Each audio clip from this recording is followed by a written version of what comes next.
என்னை நன்றாக இறைவன் படைத்தனன் தன்னை நன்றாக தமிழ் செய்யுமாறே. எழுத்தும் தெய்வம் எழுதுகோலும் தெய்வம் என்ற மகாகவி பாரதியாரை வணங்கி அறத்தான் வருவதே இன்பம் என்று ஓங்கி உரைத்த தெய்வப்புலவர் திருவள்ளுவரை வணங்கி எனது உரையை துவங்குகின்றேன். அனைவருக்கும் வணக்கம். எனது கட்டுரையின் தலைப்பு தமிழரின் பண்பாட்டை எடுத்துரைக்கும் கைவினை கலைகள். அனைத்து கலைகளும் தமிழர் பண்பாட்டின் பாரம்பரியத்தை காக்கும் விதமாக உள்ளன. கலையானது உடல் மற்றும் உள்ளத்தின் திறன்களை ஒருங்கிணைத்து கற்பனை வளத்தை ஊக்குவிக்கின்றது. கலை சமூக வளர்ச்சிக்கும் மன எழுச்சிக்கும் சிறந்த கருவியாக அமைகின்றது. தமிழர்கள் ஒப்பனைக்கலை, உழவுக்கலை, ஓவியக்கலை, நெசவுக்கலை, மண்பாண்டங்களை செய்யும் கலை, அணிகலன்கள் செய்யும் கலை, மணிகள் செய்யும் கலைகளில் மிகவும் சிறந்து விளங்கினார்கள்.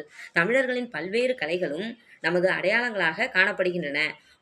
பழங்கால தமிழர் கலை மற்றும் கைவினைத் துறைகளில் சிறந்த திறமை பெற்றவர்களாக திகழ்ந்தனர்.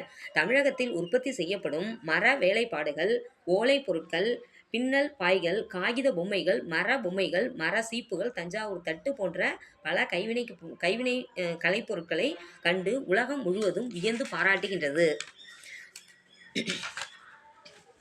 பண்டை தமிழர்கள் ஒப்பனை கலையில் மிகவும் உயர்ந்து விளங்கினார்கள். சங்க காலம் முதல் இன்று வரை ஆடைகளை சுத்தமாக கட்டுப்படுத்தி அழகாக அலங்கரிப்பது தமிழர்களின் முக்கிய பண்பாக விளங்குகின்றது. இன்றைய கால நவீன ஒப்பனை என்பது அக்காலத்தின் ஒப்பனை மறுமலர்ச்சி என்றே கூறலாம்.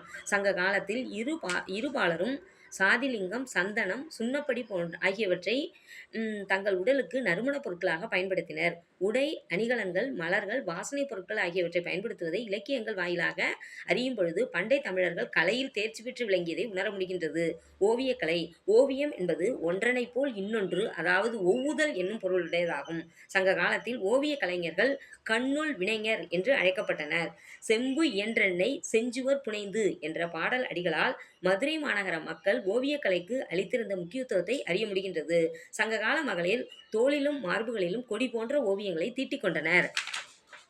இன்று இளைஞர்களிடம் டாட்டூ போடும் விருப்பம் மேலோங்கி இருப்பதை காண முடிகின்றது. அது பழங்காலத்தினுடைய தொடர்ச்சி. அதுதான் அஜந்தா எல்லோரா குகை ஓவியங்கள் இந்திய கலையின் சிறப்பை உலகுக்கு எடுத்து காட்டுகின்றன.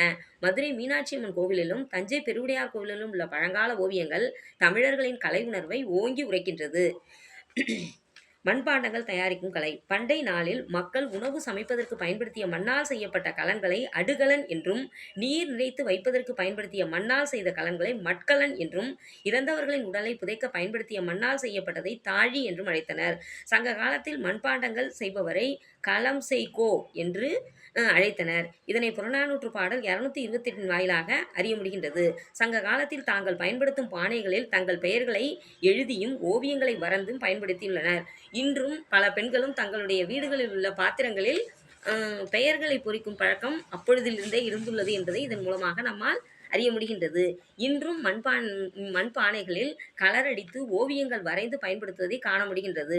மண்ணால் செய்யப்பட்ட பொம்மைகள் செய்யும் கலை நம் தமிழர்களிடம் பரவலாக இருந்துள்ளது. பொம்மலாட்டம் என்னும் நிகழ்த்து கலைக்கு மண்ணால் செய்யப்பட்ட பொம்மைகளை பயன்படுத்தியுள்ளனர். மண்ணால் செய்யப்பட்ட பொம்மைகள் இன்றும் சந்தைகளில் அதிக விலைக்கு விற்பனை செய்யப்படுகின்றன. கலைநயம் மிக்க மண் பொம்மைகளுக்கு ஈடு இணை வேறு எதுவுமே கிடையாது. மண் பாத்திரங்களில் சமைக்கப்படும் சேமித்து வைக்கப்படும் உணவுப் பொருட்கள் மனிதர்களுக்கு ஆரோக்கியமான வாழ்வை அளிக்கின்றது. தமிழர்கள் தாங்கள் தயார் செய்யும் கலைப்பொருட்களை தாங்கள் பயன்படுத்தியதுடன் வெளிநாடுகளுக்கும் ஏற்றுமதி செய்தனர்.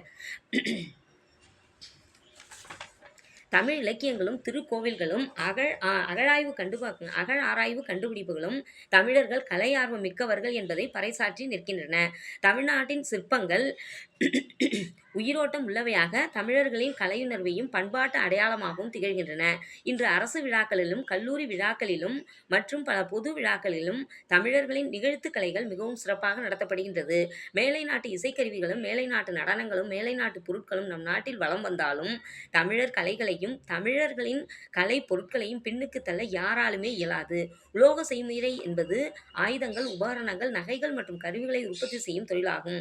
போர்க்கால ஆயுதங்கள் முதல் அன்றாட வாழ்க்கைக்கு தேவையான பல பொருட்களையும் தயாரிப்பதில் தமிழர்கள் வல்லவர்களாக திகழ்கின்றனர். தமிழர்கள் கலைகள் அவர்களின் ஆன்மீகத்தையும் சமுதாயத்தின் ஒற்றுமையையும் வாழ்க்கை தத்துவங்களையும் பிரதிபலிக்கின்றன. திருபுவனம், காஞ்சிபுரம் போன்ற ஊர்களில் நெய்யப்படும் பட்டுப்புடவைகளுக்கு உலகம் முழுவதும் பெரும் வரவேற்பு பெற்று விளங்குவதை காண முடிகின்றது. நமது நெசவாளர்களின் கைவினத்திற்கு ஈடு இணைய இல்லை என்றால் மிகையாகாது. கும்பகோணம் நாச்சியார் கோவில் பகுதிகளில் தயாரிக்கப்படும் தமிழர்களின் பாரம்பரிய வெண்கல குத்து விளக்குகள் நமது பண்பாட்டை ஓங்கி உரைத்து என்றென்றும் நிலைத்த இடத்தில்